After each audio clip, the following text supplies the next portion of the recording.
Diogo, would you please tell us about your experience as a startup founder during the coronavirus pandemic? How are you dealing with this situation? My experience as a startup founder, being the concept of a startup kind of a loose thing in nowadays. It is not easy, that's for sure. During the whole pandemic, we essentially we had the whole team working on a project that we just got funded. We closed the deal this February, so the timing couldn't be worse. Everyone was working full steam ahead. We were hiring new people, and then suddenly I said, "Everyone go home." I literally sent everyone home that we were working with, and stored everything, computers, other equipments that we need, and bleached the whole place just to make sure. And then the whole process of understanding what exactly means to work from home, which is a little bit foreign for me nowadays, which I don't even have an office at home, not even an office share, which is a terrible thing for my back.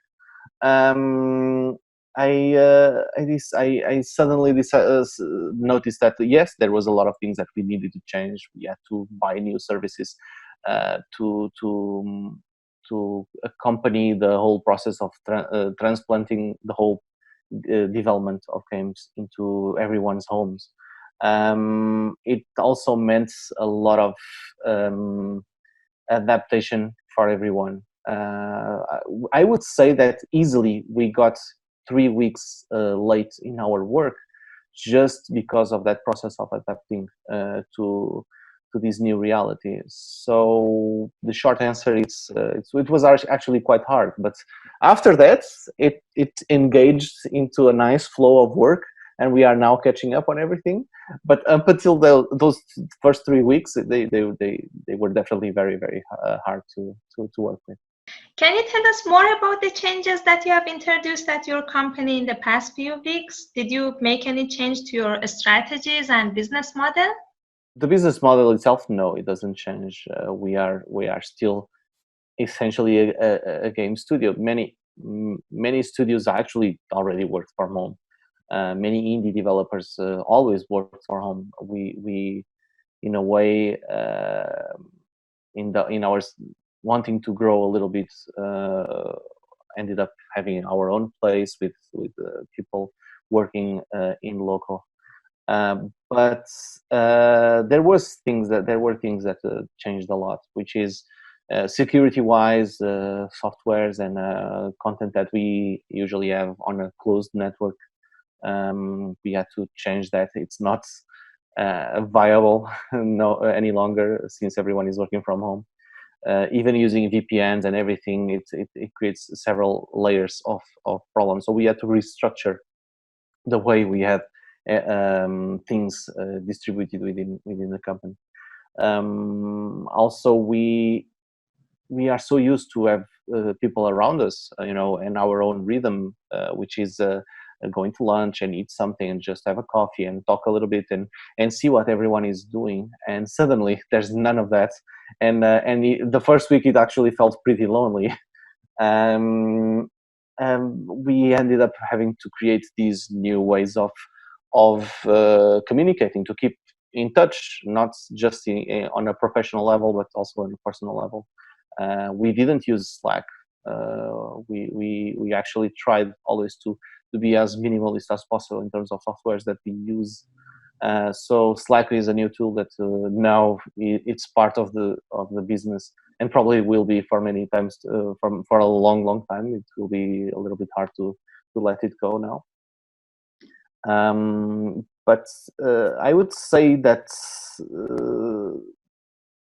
essentially cloud services are now absolutely essential for the company. So that's the unexpected expenses that monthly come now, that usually we try to keep as much in-house as possible.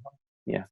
What are some of the new lessons that you have learned as a result of this health crisis? Is there anything that you plan to do differently in the future? Oh, definitely. I've learned I'm a firm believer that we learn from our mistakes, and I learn a lot of things during this transition. We actually had a very weird situation where we have a server also in the studio. The I forgot to to register the UPS battery that had a certain time of usage, and it ended up dying precisely on March. So it created several problems for us because the power there were a lot of power outages right after everything happened. Uh, it gave me a little bit more appreciation on the small details of each new thing that we bring into the company, because this was a while ago and had a very big consequence later on, which in a regular circumstance would be just going buying a new battery and solve that really fast. On a situation like nowadays, it's not possible, at least not as easy. But I definitely learned the importance of having to be prepared, very well prepared for a scenario where everyone works from home, which I felt that we were definitely not. We were not well prepared for this.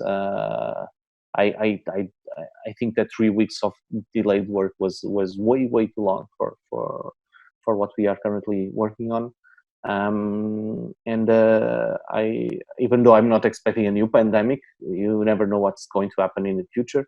So being a little bit more ready and more efficient and fast in decision makings, I think it will be an improvement, even if it's not to be used. Those preparations are not to be used right away, but you never know. So yeah, I think we learn a lot, and also I think we learn even more about the appreciation of actually going to work.